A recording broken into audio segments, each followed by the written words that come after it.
Well, there are no climate change sceptics in the scallop industry. We've always been at the mercy of Mother Nature. She can be very generous sometimes, but she can be harsh too, and we didn't quite realise how harsh. In 2010 was the start of a marine heatwave event.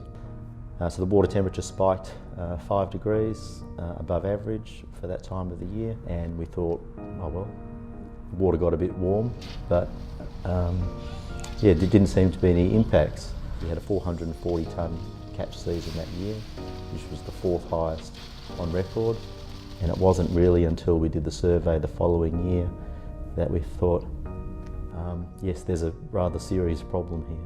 Each November the Fisheries Department does its annual survey, a survey they've been doing for probably 15 or 20 years for the Abrolhos. What did they find in the survey? Well, they found 5 scallops. Where we usually get thousands, we only had 5, so it was a severe decline, which unprecedented in terms of what we've seen before.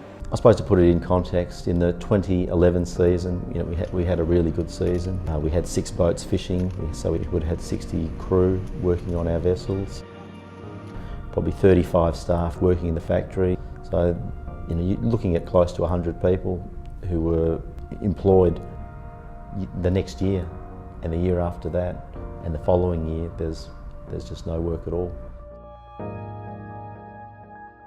So the department closed the fishery, but clearly we weren't going to send boats to sea to catch scallops that weren't there.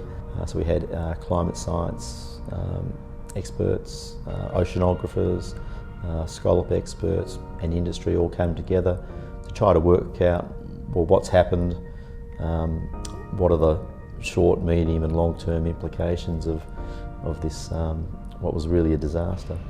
Without good research, without good science, that really informs decisions about when to fish, how much to fish. Without that knowledge, you can quickly become unstuck, I think.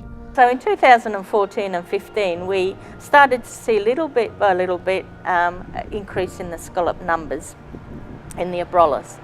By 2016, we again had average or below average temperatures, which is very good for scallops. And we then went and had another survey to verify those abundances, which then allowed the fishery to open for the first time in 5 years this year. I think industry and the Fisheries Department, particularly the research team, have a very, very close bond.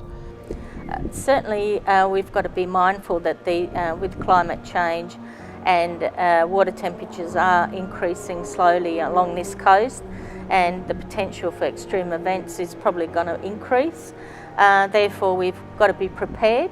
We can't predict them at this stage, but because of our surveys we are monitoring ahead of time, so it certainly gives us a lead up time to know that there's something detrimental going on.